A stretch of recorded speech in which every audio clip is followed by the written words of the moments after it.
Welcome on back to the Fourth and 30 podcast. We got an idiot down here in the bottom left of your screen trying to do something stupid. What's up? Want to say thank you to everybody who watched either on YouTube or listened on Spotify or Anchor for our last podcast. We really appreciate the outreach. We appreciate all the comments, and let's keep them coming. Today we got some more topics for you. We're going to start out with some NFL. The NFL awards were last night, and they're some of them were not debatable, but some of them, as you may see, are. And I know in regards to MVP voting, Kelsey had some thoughts about that, so I'm going to throw it to him real quick. So obviously, Aaron Rodgers is your MVP for the 2020-21 season. MVP. So Rodgers played full 16 games behind arguably the best offensive line in the NFL. I know everyone likes to give Aaron Rodgers every excuse in the book. Packers haven't done this for him, done that for him. He's thrown to maybe the best receiver in the NFL. He's got one of the best running games in the NFL, and their defense is pretty dang good this year. Everyone likes to talk about all the weapons that the Chiefs have. Let's just talk Rodgers' numbers this year: 70% completion percentage, threw for 4,299 yards, 48 touchdowns, and 5 interceptions in 16 games. Mahomes, 66.3%.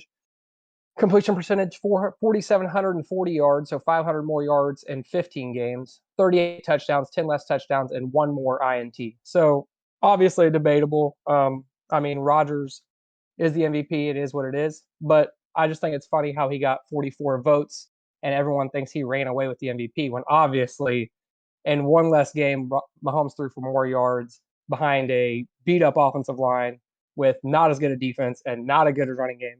You can say Mahomes has the weapons, but Rodgers pretty much has everything else going for him in that regard. And Mahomes threw for more yards. His team went 14-1 in games that he started, whereas the Packers played a less than stellar schedule and went 13-3 in games that he started.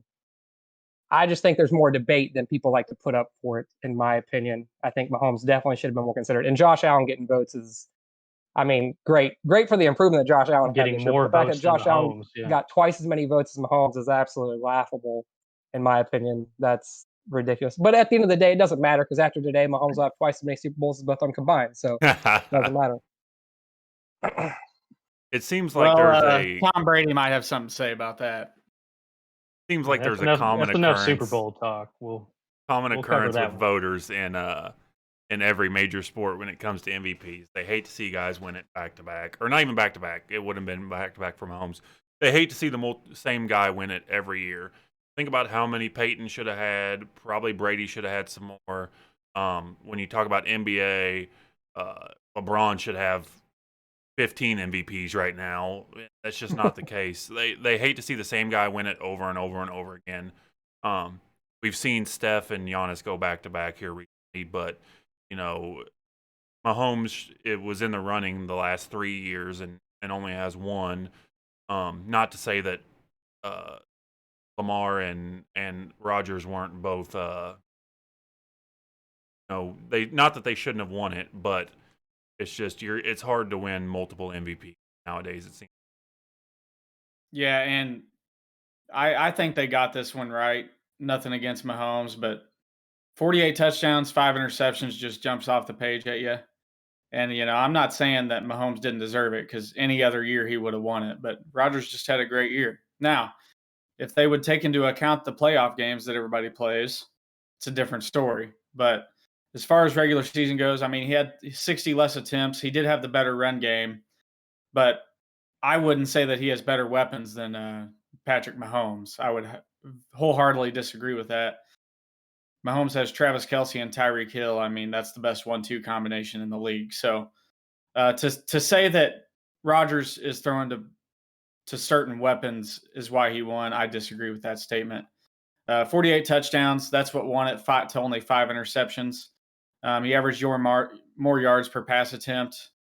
It should have been very close, but I would have voted Rodgers this year.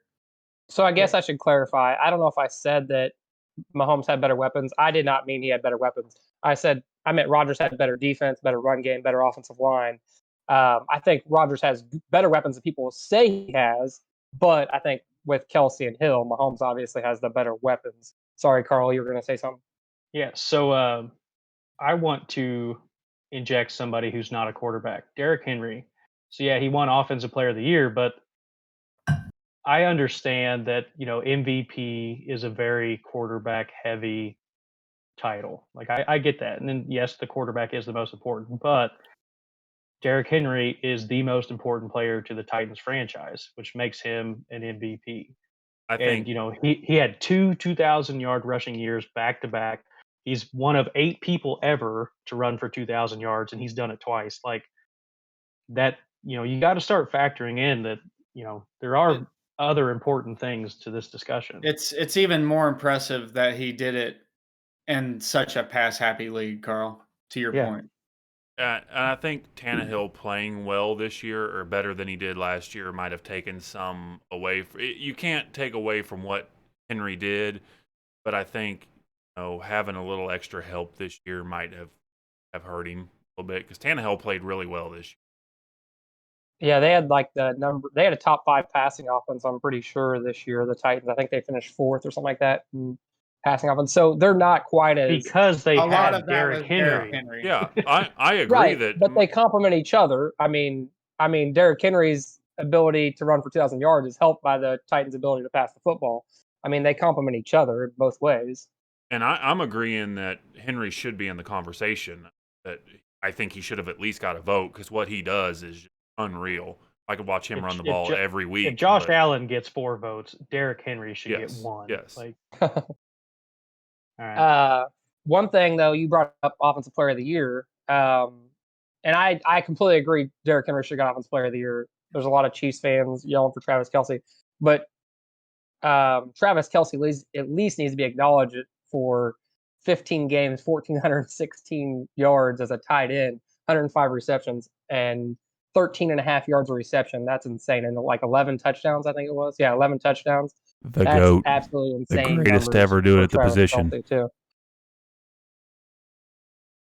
Yeah, so Travis Kelce can be in that conversation, but I do feel like Derrick Henry did deserve that award.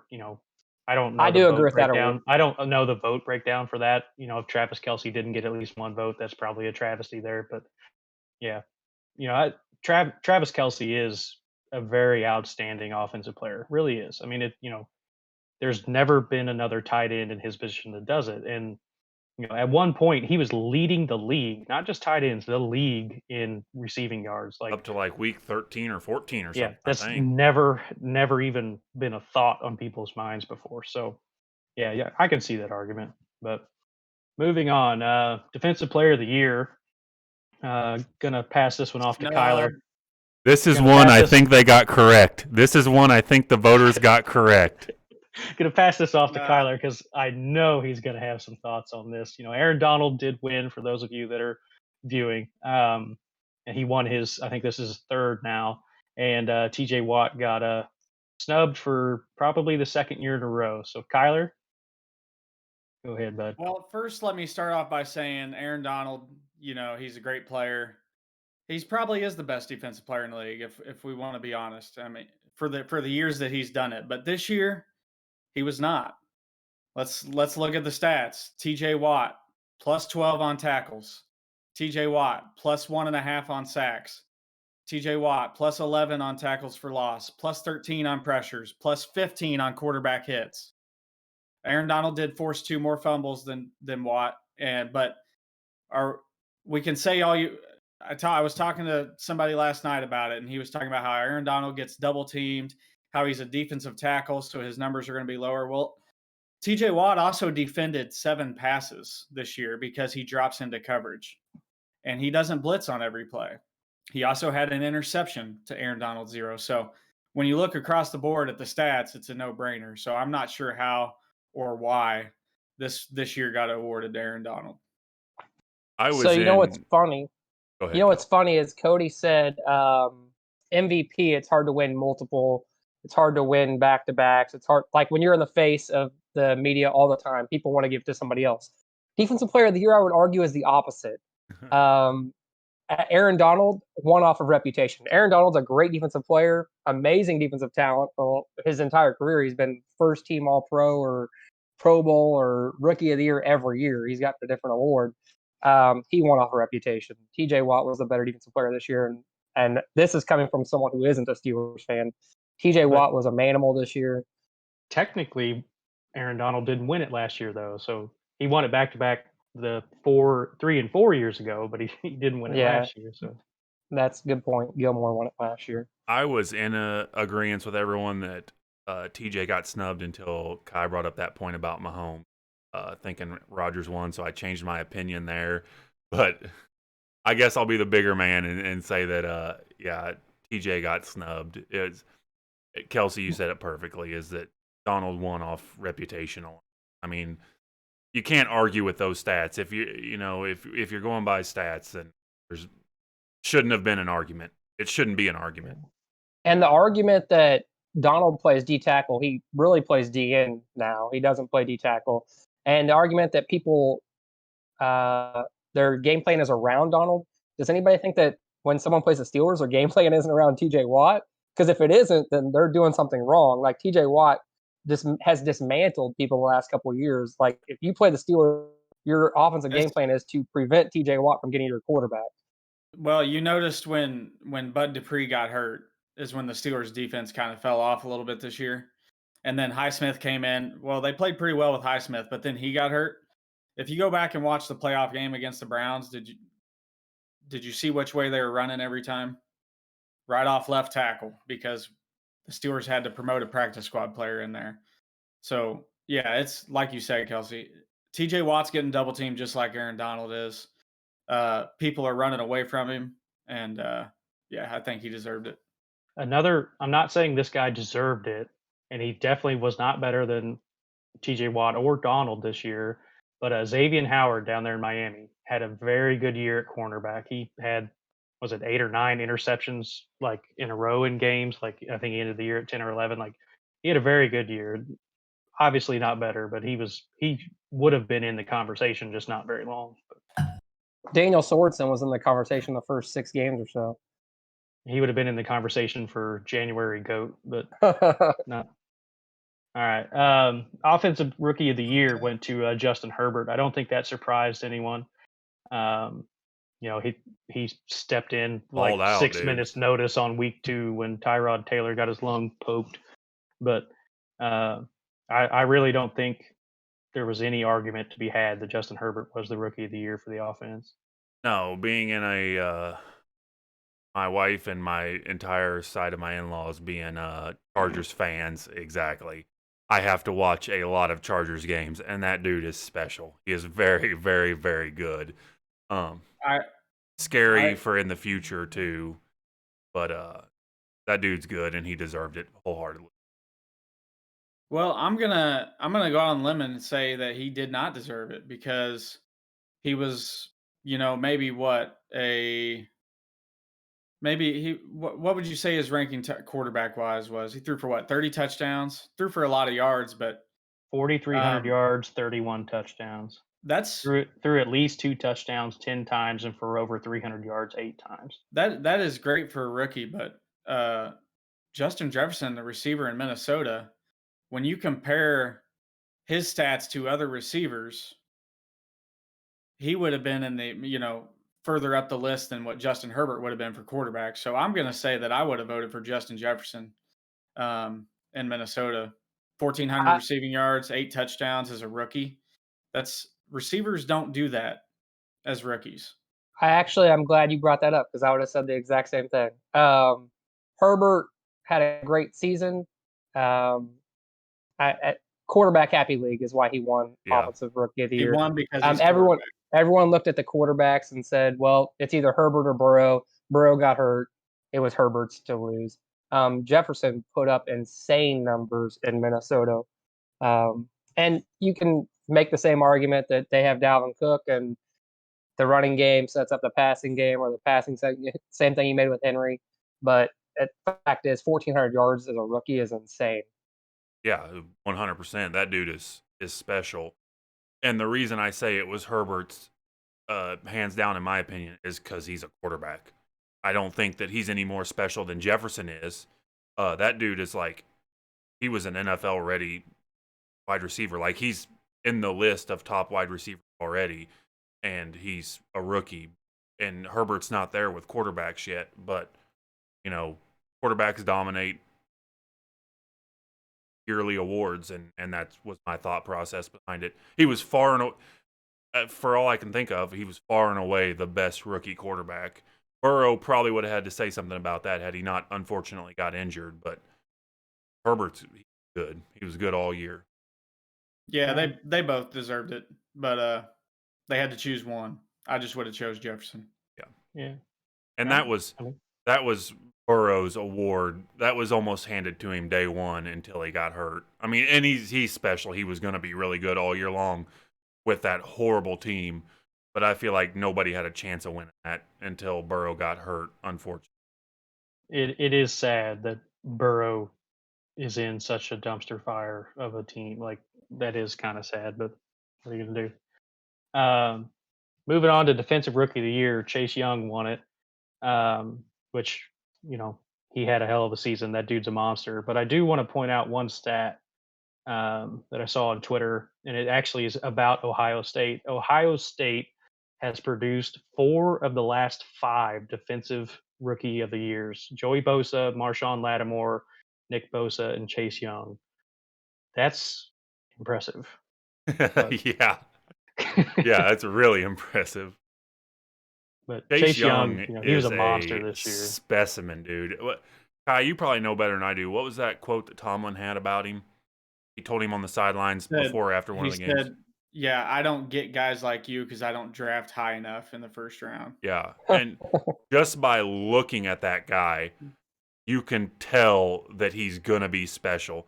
And there's guys that are physically as gifted as him that kind of waste it with whatever it be, just not knowing the game well enough. But that dude seems like the complete package.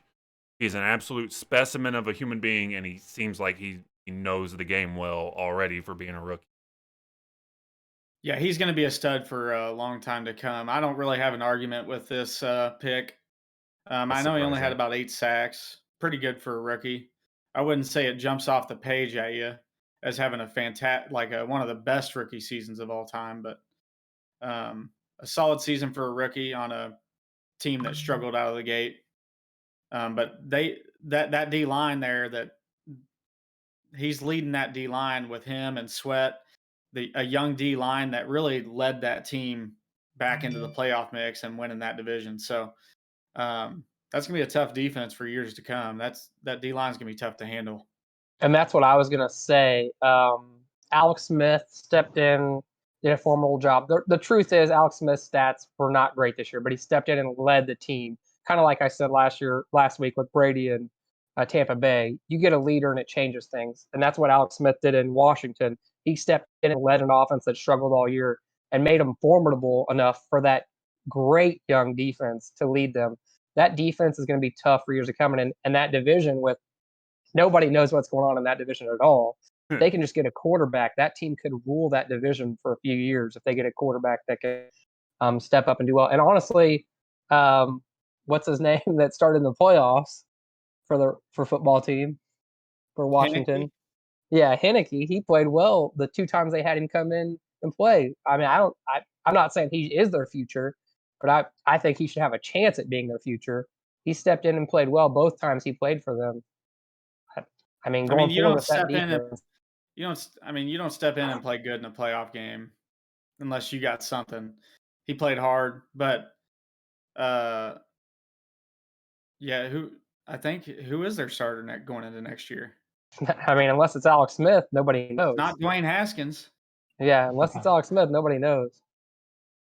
Your starter next year. Speaking of Alex Smith, Alex Smith was hands down the comeback player of the year. I think all of us were excited to see that. But he only got 49 of the 50 votes. One heartless SOB voted for Ben Roethlisberger. And that has to be the same guy who at 6 years old was sitting on his couch watching Old Yeller and didn't shed a tear. Like, there's no way you vote for anybody this year besides Alex Smith. Like, the dude, let's see, he was told at one point that he was going to die. And then, his leg was going to be amputated, never walk again, 17 surgeries, 693 days later, made his return back to the NFL. Like, who has the want to do that? That dude had every reason to pack it up, Joe Theismann, go home, just like, all right, I'm done. I'll be a broadcaster somewhere. But he came back and played. Shows a lot of heart on his part. He didn't just Yeah. play; he led a team to the playoffs. Like that's just another a mark towards it. Is he wasn't just a bench warmer somewhere. He came in late in the year and like Kelsey just said, led that team to the playoffs.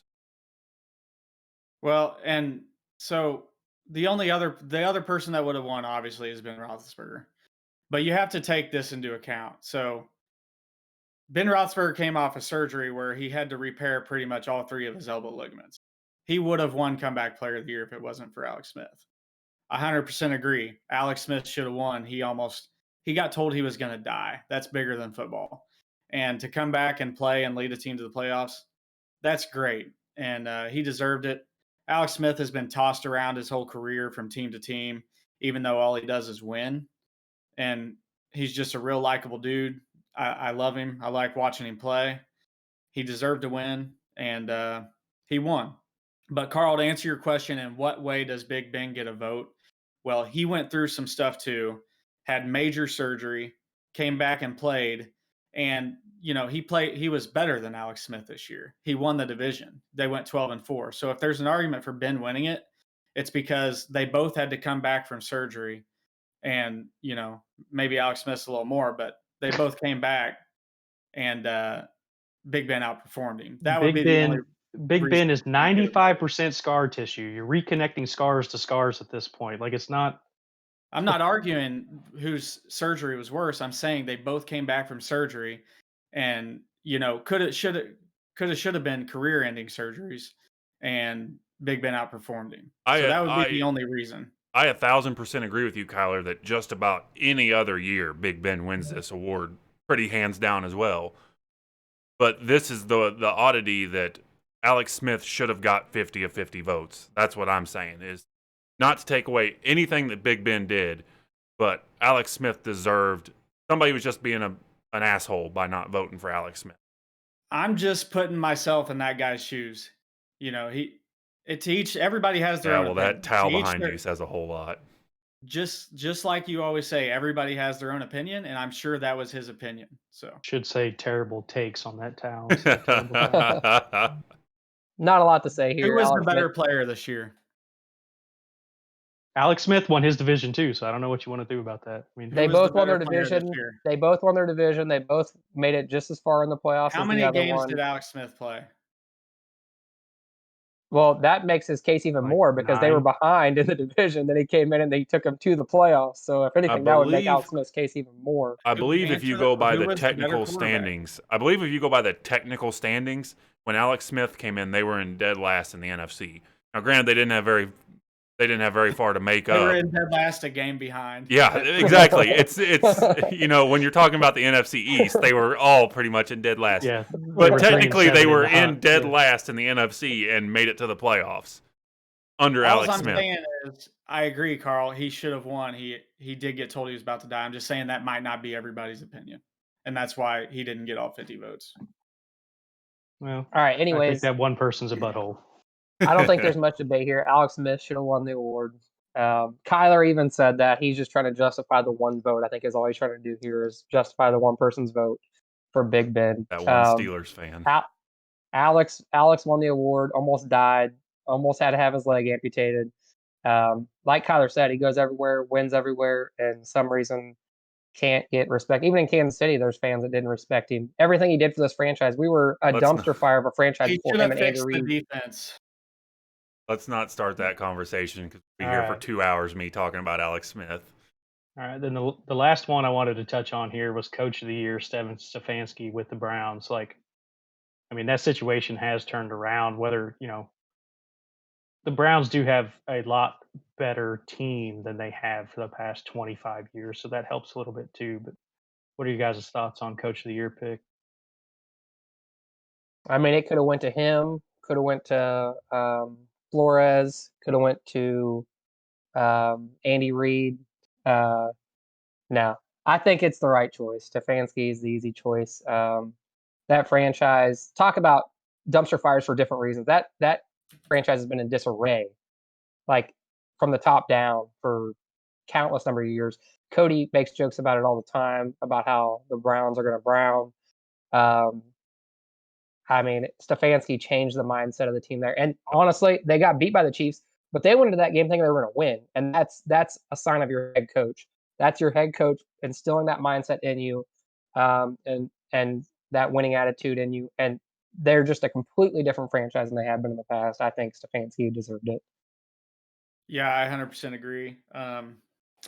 The only guy that I think could have maybe rivaled him was Matt LaFleur in Green Bay. They had a great season, but when I mean just the whole Browns culture changed this year, and you could just tell. And that is something that hasn't happened in since they came back into the league, and what was it, 98, 97. Yeah. They've made the playoffs 1 year.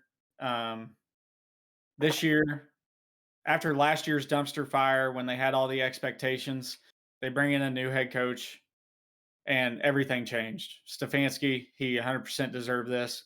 And don't forget that the week 17, the Browns and Steelers played, and the Steelers played their JV squad, and it was a close game at Cleveland. So now the next week, first round of the playoffs, you have to go to Pittsburgh and face a team that you haven't been able to beat for 20 years. And you have to do it with, your two starting defensive backs out on COVID leave, did not play in the game. A couple of your coaches, even your head coach, is out on COVID, can't even come to the practice facility. To coach and get his team prepared for that game and win that game was one of the most impressive things I've ever seen. And they deserve to win that game. And he locked in Coach of the Year right there. So I thought that was an incredible job by him. Completely outcoached the Pittsburgh Steelers in that game, and he deserved it. I think one thing you have to talk about too, and this goes for about every NFL coach, or every professional coach, but for him to manage those personalities that he has there too, Baker Mayfield, Kareem Hunt, OBJ, that's just pretty wild to be able to manage all those guys. Well, they really took off when OBJ got hurt. I'm just saying. Yeah, Mhm. I'm not saying they're not better without OBJ. Really So took I will off after say, that rumor of him getting some excrement on his chest happened. Yeah. so I saw some people talking, trying to downplay Stefanski's job as a head coach when they beat the Steelers without Stefanski. But one thing I've always been told as a manager, as a leader, when you're gone, will your people still do their job? And Stefanski had him prepared for that game. Those guys, you can say that the whoever stepped in, their offensive coordinator that stepped in, is the reason why they won all you want. But the fact is, Stefanski had him ready all year for that moment. I'll tell you, right? I turned to someone and told them right this when this happened. When the Steelers snapped that ball over Big Ben's head, and Big Ben and what's his name, the running James back, Conner. James Conner, stood there and looked at that ball. They just stood there staring at the ball, and the four Browns players come out of nowhere and jump on it. That's, I mean, Well, you can Connor dove say for the ball. He just slipped. it Big Ben took stood there forever and for him to watched him. die for it. They both Yeah, just that kind of stood banana there for a peel was while. just too much. I think that's just how Connor runs. But yeah, they were more hungry, like you said. So, speaking of hungry teams, we're going to transition pretty heavy here and go to some NBA. The standings this year, there's a lot of teams that are competitive. In the East, there's not too many games, and I realize it's earlier in the year, but not too many games separating first from eighth. And then in the West, you've kind of got two tiers developing in the West, but um, you know, they it's been a pretty competitive year. I know I just said that, but I'm going to say it again. But Cody, what are your thoughts on the NBA standings so far? Yeah, you're looking at it a little differently this year because early February, usually there's quite a few more games that have been played. They're nearing a lot closer to the halfway point than they are right now. So there's not as not as many games played for separation, but glancing over here at the standings, there's surprises for sure. Utah leading the Western Conference. I think everyone who pays attention to the NBA knows that the Utah Jazz are a good to great team. I don't think anybody thought they'd take that kind of leap. But then you've got the Clippers and the Lakers doing what everybody knew they would do, second and third, and Phoenix rising up after signing CP, another guy without a ring who just wins everywhere he goes and just can't get over the hump. He's leading them really well. You got the Spurs, who are a pleasant surprise for a lot of people. They were pretty down last year. Speaks to Coach Pop on how well of a job he does. Got a no real notable names other than DeMar DeRozan, and he's got him out to 13 and 5th spot. Then Denver, Portland, Golden State, who everybody I think thought would be playoff teams, holding up the bottom of the pack. I see all three of those teams probably leapfrogging San Antonio and Phoenix, but you never know. And then you got Houston playing well with Harden being gone. Best defense in the league now that Harden's gone, and they're on the rise. And then way down at the bottom, you got the Dallas Mavericks. I don't think anybody saw being this bad this early. We talked about it a little bit pre-recording, the surprise that it is, the frustration with Porzingis. But it's just, looking at isolating the Western Conference, there's a couple of big surprises, but for the most part, pretty even to where I think everybody thought it was going to. It's still early. There's a lot of games left to be played. My one takeaway is I just want to know what's up, Kelsey, with the New Orleans Lakers and all those great pieces the Lakers traded to him. What? A little backstory real quick is that when the Lakers traded, Kelsey being a lifelong Lakers fan, not a LeBron follower, when LeBron got there and they traded everyone for Anthony Davis, Kelsey said the Pelicans would be better off than the Lakers because they were trading away almost a full starting five for Anthony Davis. I don't know if my exact words were that the Pelicans would be better. I was frustrated with how much young talent the Lakers gave away. I'll say that. I was very frustrated with how much young talent the Lakers gave away. Now, you win a championship the first year, obviously it already doesn't matter. I'm already wrong. You already have one championship. The Pelicans aren't going to win numerous championships with that team that they traded away. So I'm already wrong. I even said if the Lakers don't win a championship right away, it won't be worth it. They won a championship right away, so obviously that's a moot point now.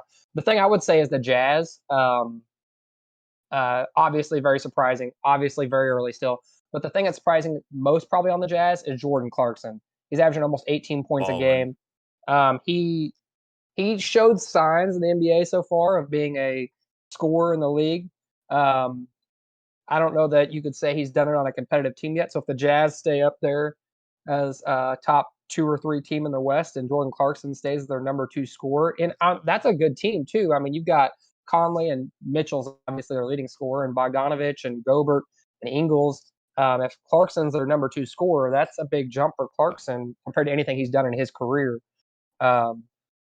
But I think the Jazz are better than people think. I just don't think that they can. I don't think they can beat the Lakers or the Clippers or when it comes to playoff time. No. Yeah.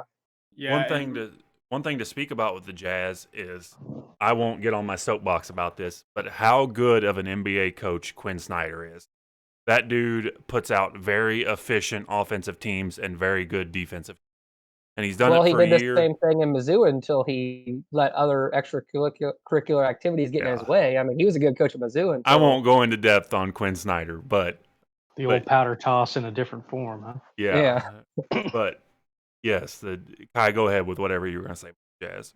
I'd say the Jazz are the biggest surprise for me being number 1. We all know they're a good team and they got good players, but guys like Jordan Clarkson, see, those are the guys that when you start off 18-5 are hitting on all cylinders.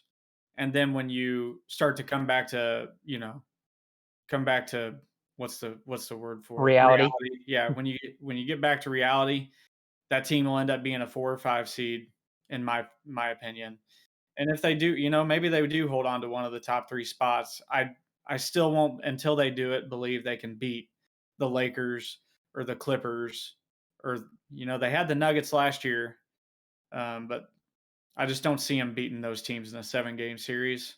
I don't see Jordan Clarkson keeping this up, and I think these standings will start to pan out here. And Yeah. honestly, the Suns, everyone knows CP3's a great basketball player. I've been very hard on CP3 in his career. The turnaround the Suns have had this year with CP3 and Booker leading the way has gained me between last year with OKC and this year with Phoenix. They're not championship contenders. I know that, but that's gained a lot of respect for me for CP3. Yep. He has completely changed the mindsets of those franchises. Yeah, he and took an OKC team that was trying to tank. They were trying to put their season in the trash to get a draft pick and willed them to the playoffs. I mean, And almost won a series. yeah, I would argue that Chris Paul has that Mamba mentality. I mean, he just brings that attitude and a winning winner, attitude. Yeah. And you can see it in his face. He kind of, reminds me of Kobe in that regard. Maybe It's not kinda hitting the cold-blooded shots, but he's going to set somebody up and he's going to play his heart out to win. So, kind of Dude. crazy to think back on Kobe's career and think one of the toughest series he played was against that Hornets team that had Chris Paul and basically David nobody, West. David Tyson West and Chandler. nobody else. Yeah. Two of the biggest surprises to me are the Dallas Mavericks, as Cody mentioned, and the Miami Heat. Like, you got to figure the Miami Heat are going to get back up in there in the top 8 sometime.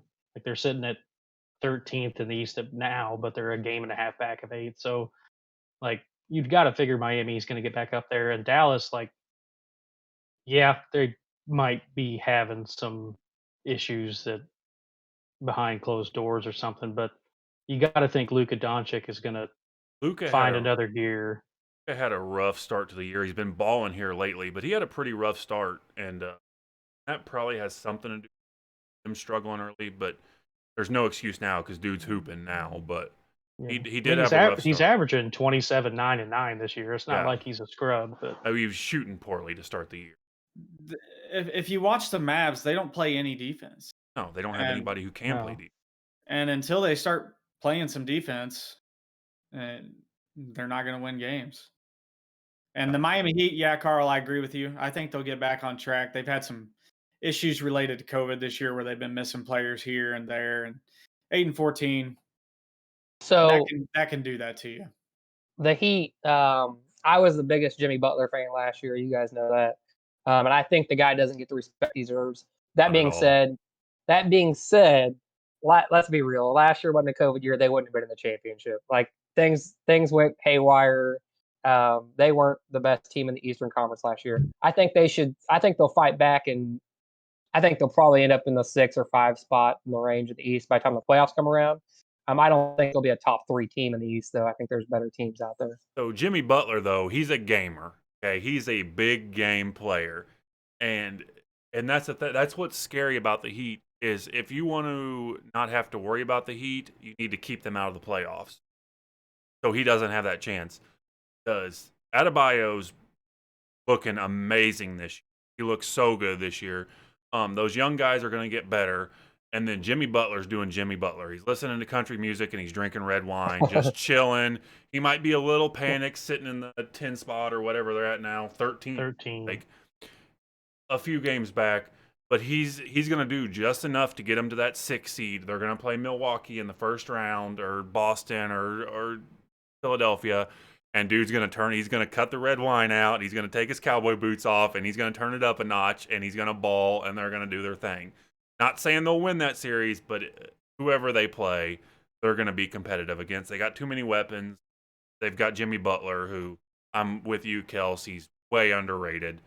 You know, you can't put him up there with the Kawhis and LeBrons, but he's that next tier. He's a winner too. He's just a winner. And I think he's back today. I think he comes back from that foot Yeah, I injury think you're today. So that'll be a big boost for him. Young guys, Tyler Hero, he's averaging like 17 points a game for him. Everyone loved him last year. He's stepping up even more this year. So you're right. They'll definitely be back. I just don't think, and you're right.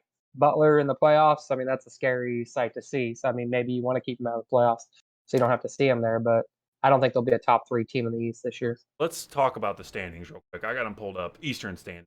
Got Philadelphia, Milwaukee, Boston, top 3. I don't think anybody argues that other than Brooklyn, who had a weird start to the year. They will be in that top. Those are the top 4. Those will probably stay the top 4. I would look for Brooklyn to climb. I don't think Philadelphia has enough weapons outside of Embiid to stay in the 1 spot. They'll probably drop. So Milwaukee, Brooklyn, Boston, Philadelphia, somewhere those 4 in the top 4. But then you got Indy, who's very, very underrated every year.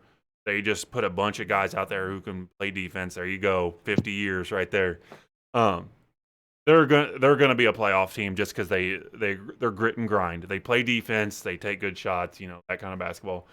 The Hawks, who I don't think are surprising anyone right now, are in the 6th seed. Trae Young, John Collins, all them guys, they're good players. They just needed some years to get some age under them. And then you've got New York and Toronto. I don't think anybody's going to disagree. The Knicks are going to nick. Okay, Julius Randle's balling right now. He's got them at 11 and 13 in the 7th spot. They're going to fall off. They just don't have enough to stay in that unless Julius Randle wins the MVP this year. And then Toronto's just not very good. They're just not any good anymore. I don't see them staying in the playoff hunt.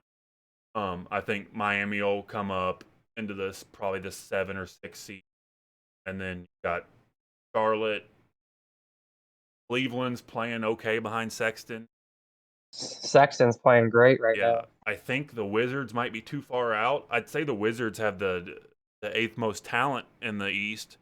They're 5 and 14. That's hard to come back from. Bradley Beal, first NBA player ever to lose 10 straight games when he scores 40. That's just so shout out, sad stat. Shout That's out an insane real statistic. quick. Shout out to anybody from the St. Louis Eagles who might be watching.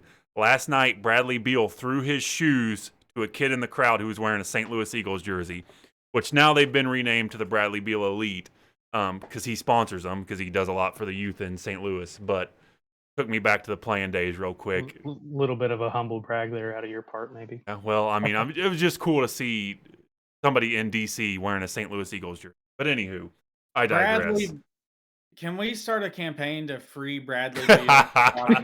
He came out and said he doesn't want to leave Washington. He said he wants to build a winner in Washington. He said that just last I want week. him forced out of Washington onto a winner. Well, then let's just bring the players to Washington to help him out then. Let's go about it that way.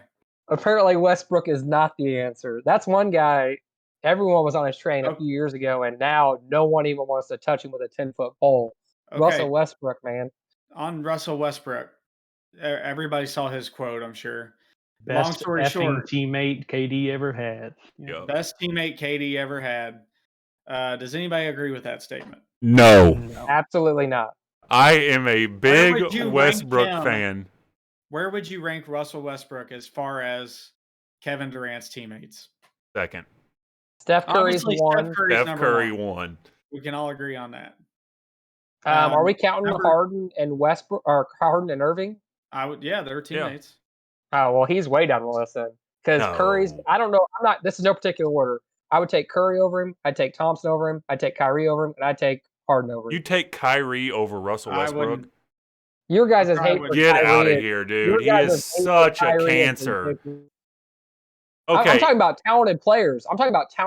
If you're talking about who you want on your team, then I wouldn't want Harden either. But I wouldn't want Westbrook either. Oh, talent, yeah. There's no arguing Kyrie's talent. But what you get as a package with that talent is awful, and I want no part of it. So the difference between Russell Westbrook and Kyrie Irving. One of them is very talented, and the other one works super hard. So I mean, I get the argument there. I think it's pretty close. It kind of just depends what you want with it. Do you want somebody who can isolate? They can both isolate and score the ball, but I don't know. That's a tough question. If Irving's head is in the game and in your team, like for your team, it's not even a question. Kyrie Irving is better than Russell Westbrook. Now that being said, the way Kyrie's acted lately, I don't know who I would take. He's been acting that way for about 4 years now. But yeah. I'd take Curry, Thompson, both of them, and I'd also take James Harden. Would you take James Harden at the time they were teammates, though? They're Yes, teammates right 'cause now. Right we now. we know And what in he would turn OKC. into. Okay, so I'm gonna I guess they've been derail teammates from this twice now. conversation just a little bit. Everybody knows, big LeBron fan, Portland Trailblazers fan, Dame Dollar fan. But let's take a second to talk about how good Steph Curry is. Okay? No Klay Thompson, a couple of rookies, and Andrew Wiggins, who I don't even think wants to play basketball. I think he just is out there for the paycheck. And he's got Kelly them, Oubre. and he's got them in the 8 seed. And granted, they've been better than an 8 seed. They struggled a little early. They got blown out by a few teams. That dude is good, and it's time for me, as well as a lot of people, to give him credit. I've said before, he's in my opinion the best point guard to ever play, over Magic, honestly. But he's always had teammates, and this year he's got a few guys that can score the ball. He's got Draymond, who's a defensive leader, but he is winning in the West with a subpar team and falling out in the process. And that is a surprise to me. If you told me at the beginning of the year, or we knew at the beginning of the year, that Klay wasn't going to play, no Durant anymore, I'm saying no way. No way the Warriors are making the playoffs or even sniffing the playoffs. And here they are in the 8 seed, probably only going to go up from here. Wiseman looks good early. Wiggins and Oubre are doing enough to win games. But Steph is just putting on another MVP season. I will not tolerate any Draymond Green praise on this podcast. Oh, I hate the dude. Yeah, But- Steph's Just kidding. incredible. I don't think it's a question. I think he's the best point guard in the league, and I think, I mean, he's up there with greatest of all time. It's hard to compare people to like Magic Johnson and people like that, but the fact is, a couple championships, MVP, unanimous vote. I mean, he's got to be in the conversation for sure. Yeah, Steph Curry's by far the best point guard in the game right now. It's not even arguable. Dame Lillard, no. Steph Curry, like, one of the best things I've always said about LeBron James and why I've argued he's the GOAT is that you could put him on the worst team in the league, and the next year they would be competitive. And I'm starting to feel somewhat similar about Steph Curry, like you Yep. said. Yep. I gave him no chance to make the playoffs this year with Klay Thompson being out. Andrew Wiggins, I never really, average player. And Draymond Green, yeah, good defensive player, but average. I don't. He's a good player, good role player when he's a role player. I don't think he could, But Steph Curry, yeah, can't say enough about him. He's going to go down as one of the top 3-point guards of all time, maybe top 5. And he's the transcending best the shooter game. of all time. Oh, for that's sure. hands down long Not- long he's- ago. Yeah. Yeah. And the I mean, thing, and the crazy part is his teammate is in the argument for second best. And He's changed the game. Yeah. yes. I mean, Trey Young, we already have another one. Trey Young's kind of copycatting Steph Curry. We're going to see more and more players like that come into the league, and the game will continue to evolve. But Look- nobody done anything like he's done. Look at until what he did. Steph has done to basketball as a culture. Not just the NBA, not just the Warriors. I mean, people understand and respect and value 3-point shots now because Steph Curry. I mean, you look at how many good 3-point shooters there are, mostly speaking to the NBA level, but even as a coach at the high school level, there's so many people that they watch Steph Curry, they mimic his handles, his ability to handle the basketball, and his ability to shoot the ball. And it's unreal the way he's changed the game of basketball. Yeah, you have these players throughout time. So like you're in your driveway playing basketball. At one point you were Larry Bird out there, and then Jordan came along. Then you were Jordan in your driveway, and then Kobe, LeBron. But now these kids are Steph Curry. Like you see so many young people wearing Golden State stuff that probably have no reason wearing Golden State stuff. But he's changing the game. You had It's fun to like watch. for me growing up when I was throwing baseballs at brick houses or a tree, I was always Randy Johnson. Even though I was right-handed, I was Randy Johnson. Like that was, it's just You're kind of like you're part of making it. the bird blow up.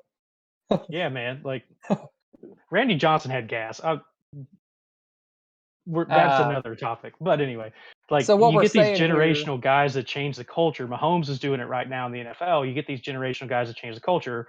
Of course, they have to be in that conversation for the greatest of all time, not just for how they played, but what they did to the sport in general. right? I agree. So what we're saying here, the consensus is the 2008 South Shelby Cardinals were ahead of their time. Run and gun, shoot a bunch of threes, have a bunch of guards that can just throw up threes. Yep. Shout out Coach Leonard. Yep. I think that's just all we could do, but that was our only choice. So do we want to take a second Alright. to talk about Embiid real quick before we wrap this thing up? Yeah, we could talk about Embiid. I also had another thing on the Nets that I wanted to bring up. Okay. So the Nets, the other night, they were down 5 in the fourth quarter to the Clippers. Durant ISO'd, Kyrie hit a couple threes, Harden hit a couple threes, bada bang, 13-0 run. They're up 8. If the Nets ever start clicking, who has the backcourt to guard Kyrie, Harden, and this 7-foot monstrosity that's called Kevin Durant? Quick, very quick, but true answer. Nobody can guard the Nets. The Nets can't guard nobody. That's just the way it is. You're right, Carl. The other night, that run of 13-point swing, is that what it was? 13-point swing in no time. Look at a couple games before that with the Wizards. I think they were up 4 or 5 with 10 seconds left in the game. Hit a 3, turnover, boom, hit a 3 because they don't guard anybody. Like it's just that's the way it's going to be. They're also the Nets are 9-4 against teams that are currently 500 or better, and 4-7 against teams below 500. So they definitely play to their competition a little bit. That's why the Cavs knocked them off the other day. And a few of those wins and losses are without Kyrie, so you don't have a great sample size of the full big three together with those other guys around them. But yeah, they're only going to get better. I don't think anybody disagrees with that. One of the things we do in sports all the time is we fall in love with, those 13-0 runs, those flashes. Fall in love with it, and then you're thinking these guys are unstoppable. Well, there's teams that can make it tough on them. They're still going to have those hit 3 or 4 threes in a row times. But there's teams that can make it tough on them. And like Cody said, who is Kyrie Durant or Kevin? Who is Kevin Durant, Kyrie Irving, and James Harden making it tough on offense? Unless they're the secret to their success, their offense is going to be fine. That's not the question mark with them. The question mark with them is, can they play enough defense? And if their coach had better be, talking that up and getting them to believe in that, because the only way they win. One Well, their stat that coach is jumps Steve out. Nash, so he didn't play defense either. Yeah. One stat that jumps out to me is James Harden on the Rockets, best offense, worst defense in the league. Leaves the Rockets, goes to the Nets. The Nets, best offense, worst defense in the league. Looking back at the Rockets, since James Harden's departure, they are now the best defense in the league, statistically. And so I think in a playoff game, the Rockets, since James Harden's left, the Rockets have been the best defense. And I think 30 seconds, a minute left in a playoff game, Kevin Durant and Kyrie Irving can play defense. They are athletic enough. They know enough. They're not going to do it 48 minutes of a regular season game because they're too important offensively. But they have the ability to lock down in a playoff game when needed. They still want the game to be 140 to 138. But James Harden does not have that ability. He cannot do it. So if he gets switched on to a Kawhi, a LeBron, a Jason Tatum, a Trae Young in the playoffs, that's going to be a sore spot for him. So they're just going to have to try to outscore. Obviously, the Nets' defense is going to be the problem. Offense is going to be their solution to the problem. But honest question here. Everyone has the same odds. Betting odds are the same for every team in the East. Who are you going to put money on over the Nets right now in the East? The Sixers? I would put money on Philly over the Nets right now at this moment. No way. Philly has I no would. chance in a 7-game series. Milwaukee. The Bucks? The Bucks haven't proven they can do it once. I know, The but Celtics? I'm just saying if I had Is to pick Jason somebody, Tatum going to will them? the Sixers are a flash in the pan right now. They're not. It's not going to pan out for them. They're not going to stay this hot all year long. Joel Embiid, a superstar, but you can't backpack a team like this all year long. Celtics, Jason Tatum is the most overrated player in the NBA. He is not that good. They're not better than the Nets. They're not better than the Bucks. Didn't you just say that if Harden got switched on to Tatum, it'd be a problem? Well, yeah, for but the I Nets? mean, I could score on Harden, I'm pretty sure. But Okay. anyways, you're right. The Nets are I the could. first or the Nets are the first or second best team in the East. I don't like them in a 7-game series against anyone in the West that's going to make the playoffs. I If don't I trust had any of them. if I I'm just had gonna to, say that. odds are the same. If I had to put money on somebody, I would take the Bucks, just hoping they don't choke this year because they're good. They have the talent. They just seem to choke every year. If you show me, 3 months into the future and Miami's in the playoff race, if they're in it, I'm taking them. But I think I'm taking the Nets. Honestly, I do. Too much firepower. I understand defense can be a problem. I'm not arguing that fact at all. But when you have Kyrie, Durant, and Harden, if you can't find buckets, then you're doing something wrong. You're going to take the Nets and the over? The Nets and the over. I don't know. Yeah. The over/under might be set a little too high. yeah, it might be at 300, 280. 315. Yeah. Well, I'll just say this: the Nets are allowing almost 119 points a game right now. The Lakers are allowing 104. Just to put that in perspective, I'm taking the Celtics. They play defense, and I trust them more than I trust any of those 3 other teams because they play defense, and they do seem to show up come playoff time. They just haven't got over the conference finals hump yet. But they gave Miami all they could handle last year. Miami was hot. But I trust the Celtics more than I trust any of those other teams. Okay. So for the essence of time, we're going to run into this last topic here, and then we'll let all you guys go. Cody's brought up Embiid a couple times, so I figure that means he wants to go into big man camp mode here. So, Embiid the other night had 25 points in the second quarter. It is nice to see a good center in the game again. We all grew up, in the Shaq era, David Robinson, Alonzo Mourning. We had all of these big names.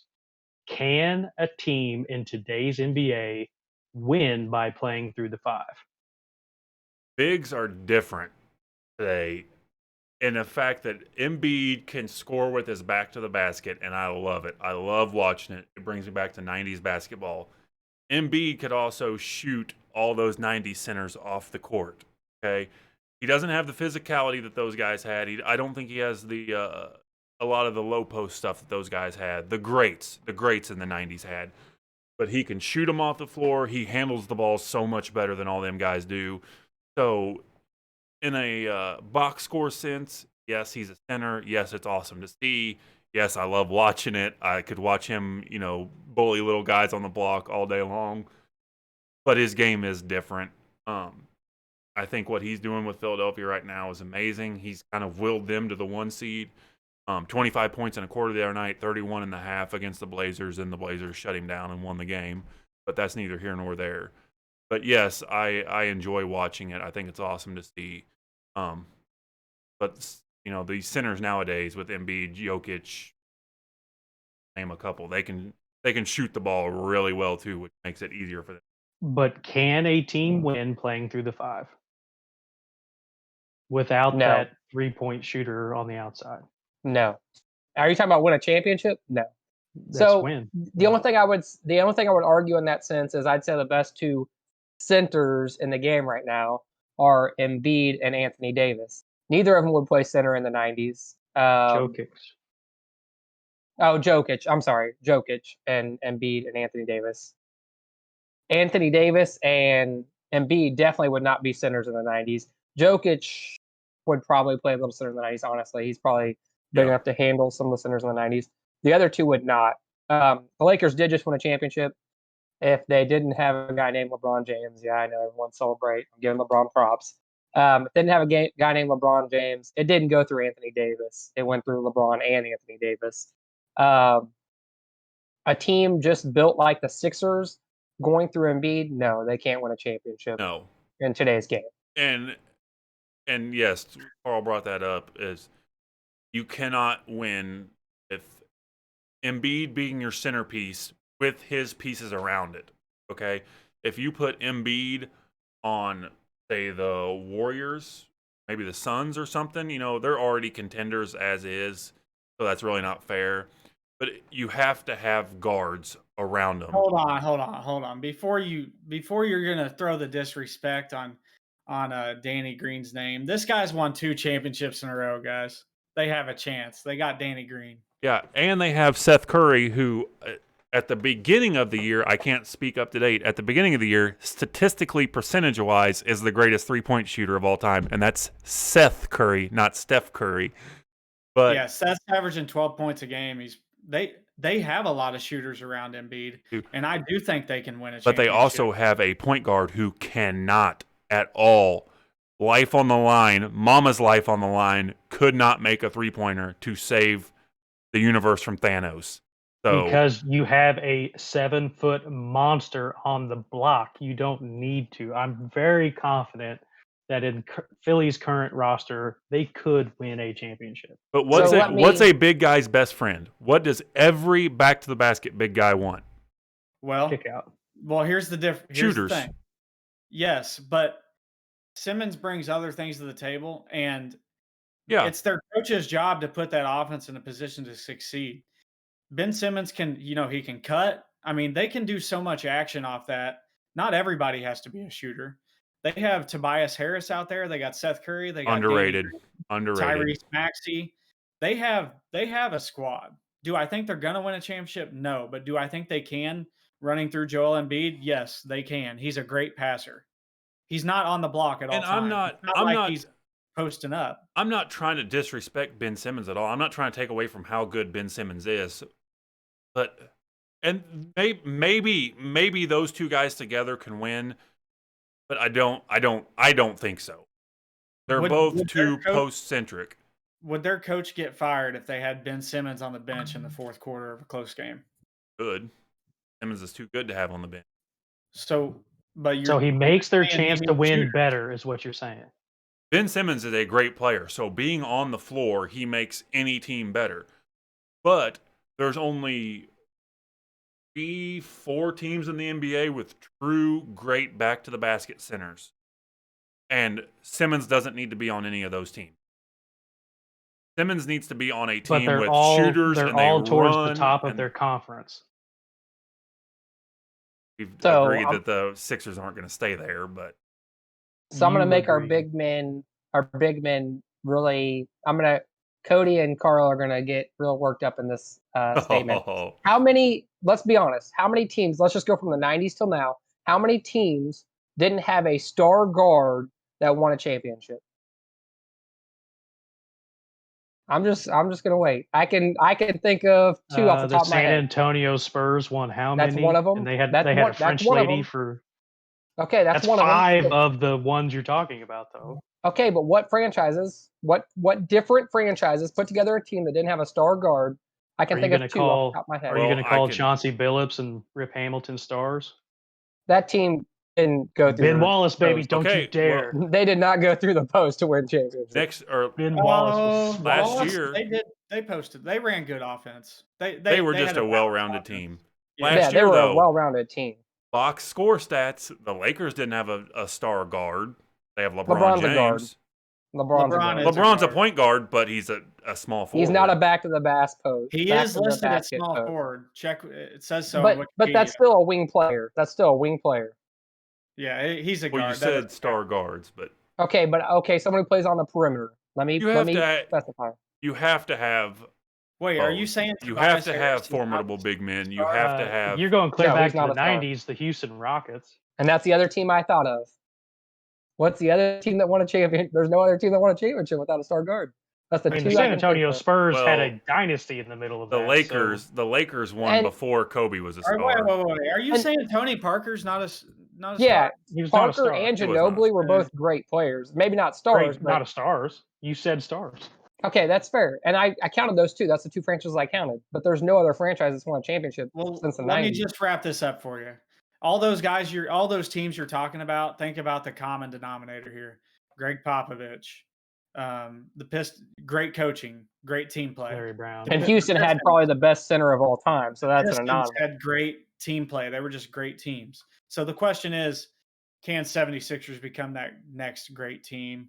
They're not there yet, but I wouldn't say it's out of the question. All right, everybody. So in the comments, let us know what you think about this, where we're leaving off here today. Do you think that an NBA team in today's world could win running through the 5-hole there? So, I want to thank you all for being a part of this. We had a good discussion today. Stay tuned for the next one. We got the Super Bowl happening later tonight. So, there's going to be some takes surrounding the Super Bowl. You can see somebody right there has quite a bit of stuff behind their wall. So, we appreciate it all. Go ahead and follow us on Facebook and Twitter. We're using Anchor for midway for all of our podcasts. You can find us on Spotify. I think we're coming to what is it called? Apple Podcasts soon. We're on Google Podcasts. Google Podcasts. Yeah. And then you can also find this on YouTube if you want to see our live reactions and making stupid faces at people. So I appreciate you all tuning along with us. Keep up the support. Drop us some comments. Drop The us some support likes. from the first episode was amazing. We appreciate it so much. Yes, thank Share you, this with everybody. your friends, and be good out there, everybody. Appreciate it.